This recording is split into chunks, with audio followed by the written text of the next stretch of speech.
Hello everyone, welcome to G-Pod Class 8. It's me Nafi. എല്ലാവർക്കും മക്കളെ G-Pod 8ാം ക്ലാസ്സിലേക്ക് സ്വാഗതം. ഞാൻ നിങ്ങളുടെ നാഫി. യെസ്, അപ്പോൾ നിങ്ങളുടെ NMMS എക്സാം ഇങ്ങനെ അടുത്തുകൊണ്ടിരിക്കുകയാണ്. സോഷ്യൽ സയൻസ്, അതായത് സാറ്റിൽ സോഷ്യൽ സയൻസിൽ കഴിഞ്ഞ വർഷങ്ങളിലൊക്കെ NMMS ചോദിച്ചുള്ള ഒരു ടോപ്പിക്കാണ്. അപ്പോൾ ഇത് ടെക്സ്റ്റ് ബുക്ക് മാറിയാലും മാറിയിട്ടില്ലെങ്കിൽ ഈ ടോപ്പിക് നിങ്ങൾ നിർബന്ധമായിട്ട് പഠിക്കണം. കാരണം ഈ ഒരു ടോപ്പിക്കിൽ നിന്ന് NMMS എക്സാമിന് ഒരു ചോദ്യം എല്ലാ വർഷവും ചോദിക്കാറുണ്ട്. അപ്പോൾ അതാണ് നമ്മൾ ഡിസ്കസ് ചെയ്യാൻ പോകുന്നത്. അപ്പോൾ അതിന് മുന്നേ നിങ്ങൾ NMMS എക്സാമിന് വേണ്ടി ദിവസവും എത്ര മണിക്കൂർ പഠിക്കുന്നുണ്ടെന്നുള്ളൊരു കാര്യം നിങ്ങൾ കമന്റ് ബോക്സിൽ ടൈപ്പ് ചെയ്യുക. നിങ്ങളുടെ ഫ്രണ്ട്സിൽ ആരൊക്കെ NMMS എക്സാം എഴുതുന്നുണ്ടോ അവർക്കൊക്കെ വീഡിയോയുടെ ലിങ്ക് അയച്ചു കൊടുക്കുക. മാക്സിമം ഫ്രണ്ട്സിലേക്ക് ലിങ്ക് ഒന്ന് ഷെയർ ചെയ്യുക. നമ്മുടെ വീഡിയോ ആരും ലൈക്ക് ചെയ്യാൻ ബാക്കിയുണ്ടെങ്കിൽ ലൈക്ക് ചെയ്തോ. ചാനൽ ആദ്യമായിട്ടാണ് കാണുന്നത് സബ്സ്ക്രൈബ് ചെയ്തോ. അപ്പോൾ ശ്രദ്ധിക്കണേ, നമ്മുടെ NMMS എക്സാമിന് സോഷ്യൽ സയൻസ്, സാറ്റിലെ സോഷ്യൽ സയൻസിൽ ഈ രണ്ട് ടോപ്പിക്കിൽ നിന്ന് ഒരു ചോദ്യം ഉറപ്പാണ്. ഒന്ന്, നമ്മൾ മാപ്പ് അഥവാ ഭൂപടത്തിൽ ഓരോ കാര്യവും കാണിക്കാൻ ഓരോ കളേഴ്സ് അഥവാ ഓരോ നിറങ്ങളാണ് ഉപയോഗിക്കുക. ആ കളേഴ്സ് അഥവാ നിറങ്ങളുമായി ബന്ധപ്പെട്ട ഒരു ചോദ്യം എല്ലാ തവണയും എന്ത് ചെയ്യാറുണ്ട്, NMMS എക്സാം ചോദിക്കാറുണ്ട്. ആ നിറങ്ങൾ ചോദിച്ചിട്ടില്ലെങ്കിൽ ഈ സിമ്പിൾസ് അഥവാ ചിഹ്നങ്ങൾ, ഈ ചിഹ്നങ്ങളുമായിട്ട് ബന്ധപ്പെട്ട ചോദ്യങ്ങളും NMMS എക്സാമിന് ചോദിക്കാറുണ്ട്. അപ്പൊ നമുക്ക് നോക്കാം.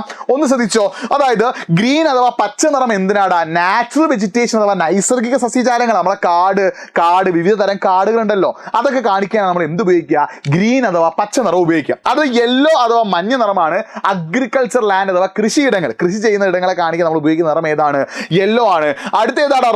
റെഡ് ആണ്, ചുവപ്പാണ്. ഹാബിറ്റാറ്റ്സ് ആൻഡ് റോഡ്സ്, ആളുകൾ താമസിക്കുന്ന വാസസ്ഥലങ്ങൾ, റോഡുകളെ കാണിക്കാൻ നമ്മൾ ഉപയോഗിക്കുന്ന നിറം റെഡ് ആണ്.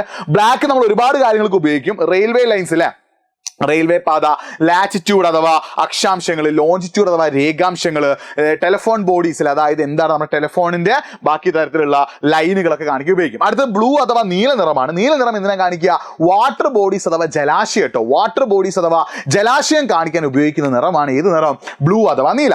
അടുത്ത ബ്രൗൺ അഥവാ തവിട്ടാണ്. ഇത് എന്തിനൊക്കെ കാണിക്കും? റോക്കി സർഫസ്, നമ്മുടെ പാറകളുണ്ടല്ലോ, പാറക്കൂട്ടങ്ങളെ കാണിക്കാൻ. അതേപോലെ സാൻഡ് ഡ്യൂൺസ് ആൻഡ് മൗണ്ടെയിൻസ്, മണൽക്കൂനകൾ, മരുഭൂമിയിലും ഒക്കെ കാണുന്ന മണൽക്കൂനുണ്ട്, സാൻഡ് ഡ്യൂൺസ്, അതിനെ കാണിക്കാൻ. മൗണ്ടെയിൻസ്, പർവ്വതങ്ങളെ കാണിക്കാൻ ഉപയോഗിക്കുന്നത് ഏതാടാ? ബ്രൗൺ അഥവാ തവിട്ട് നിറമാണ്. അപ്പൊ ഈ നിറങ്ങൾ പഠിച്ചു വെക്കുക എന്നത് വളരെ ഇമ്പോർട്ടന്റ് ആണ്. എന്തായാലും പഠിച്ചു വെച്ച ഒരു ചോദ്യം ഉറപ്പാ. ഈ നിറങ്ങളെ പോലെ തന്നെ ഇമ്പോർട്ടന്റ് ആണ് സിമ്പിൾസ്. ഒന്നാമത്തെ സിമ്പിൾ ഏതാടാ? ടാറിട്ട റോഡിന്റെ സിമ്പിൾ ആണ്. രണ്ടാമത്തെ ഏതാ? Railway line. ഇങ്ങനെ ഒരു കൈ വരച്ച് ഇങ്ങനെ വരച്ചു പോവാണ്. അത് എന്താടാ? സ്ട്രീം അഥവാ അരുവിയാണ്. ഇങ്ങനെ അല്ലെ, പെർപെൻഡിക്കുലർ ഇങ്ങനെ ഒരു ഇത്, ഇങ്ങനെ ഒരു ചിഹ്നം കാണാതെ എന്താടാ? റിവർ അഥവാ നദിയാണ്. ക്ഷേത്രമുണ്ട്, പിന്നെ അതേപോലെ മോസ്ക് അഥവാ മുസ്ലിം പള്ളിയുണ്ട്.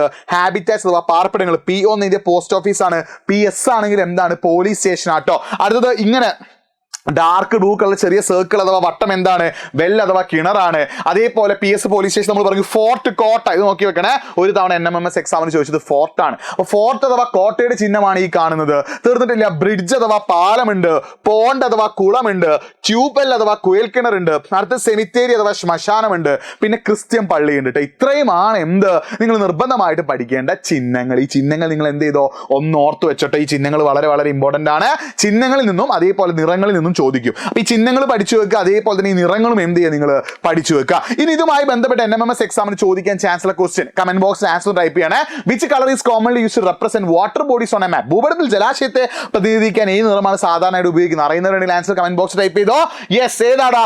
ബ്ലൂ അഥവാ നീല നിറമാണ് അല്ലെ. അടുത്ത്, what does green colour usually indicate on map? പച്ച നിറം. പച്ച നിറം നമുക്ക് എന്താണ് കാണിക്കുന്നത്?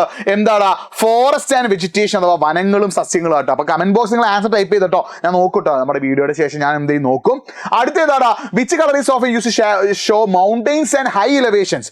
പർവ്വതങ്ങളും ഉയർന്ന പ്രദേശങ്ങളും കാണിക്കാൻ ഉപയോഗിക്കുന്ന നിറം ഏതാടാ? ബ്രൗൺ അഥവാ തവിട്ടാണ്. മാർക്ക് ചെയ്ത് വെച്ചോട്ടോ. ഓക്കെ, ആൻസർ എന്ത് ചെയ്യാ? കമന്റ് ബോക്സിൽ ടൈപ്പ് ചെയ്യാം. പിന്നെ ഇതിന് ആൻസർ എന്താടാ? What does the yellow colour typically represent on a map? ഒരു ഭൂപടത്തിൽ മഞ്ഞ നിറം സാധാരണയായിട്ട് പ്രതിനിധിക്കുക എന്താടാ?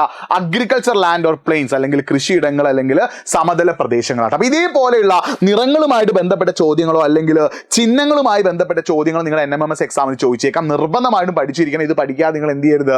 NMMS എഴുതുന്ന ഒരു കുട്ടി എക്സാമിന് പോകരുത്. സാറ്റ് അഥവാ സോഷ്യൽ സയൻസിൽ നിന്ന് ഈ ഒരു ടോപ്പിക്കിൽ നിന്ന് ഒരു ചോദ്യം ഉറപ്പാണ്. ഓരോ ചോദ്യവും അതിന്റെ ഉത്തരവും നമുക്ക് എന്താടാ? വിലപ്പെട്ടതാണ്. പഠിച്ചു പോയിക്കുക. ബാക്കി നമുക്ക് നെക്സ്റ്റ് ക്ലാസ് ഡിസ്കസ് ചെയ്യാം. It's me Nafi signing off. By.